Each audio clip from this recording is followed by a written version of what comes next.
Well, my name's Edward Dunbar. Been with the city almost 10 years. Started with the city in, I believe it was 2008 in December. And it just happened, that there was an opening for construction inspector, and for the background, the type of work that I've done, it looked like something I could be good at. And I applied, and, they called me for the interview, and I guess I aced the interview, and I got the position. I've been here since. And just been working my way up, up the ladder, and just doing the best that I can, for myself and for the city.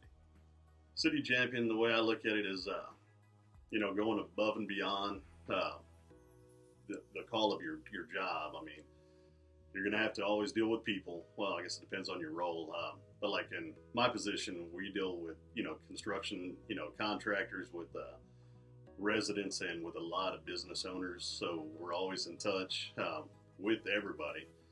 And you pretty much, to me, have to be a people person in order to not only to have the knowledge of construction inspection, but to have the mindset, to be able to, talk with people, and, to see them eye to eye, and to be compassionate with them, and, listen to them, listen to their concerns, complaints, or even just minor questions they have. And that's usually what they want. They just want to know what's going on. Well, where I felt that I did a good thing for myself, and also for the city, was on a certain project, and it was a residential street program, lots of houses, lots of residents, lots of headaches because the contractor was in the road, taking up a lot of the parking space, and there was some handicapped people that were there, and a lot of elderly people as well. And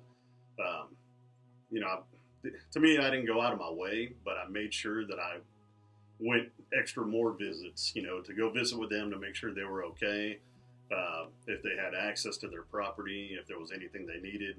And there was this one woman, very nice lady.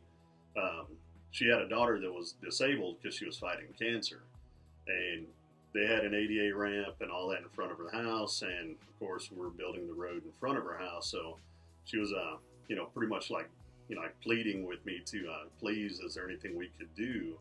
Because that was her main access to get her daughter in and out. And I visited with the contractor, and we discussed what could be done.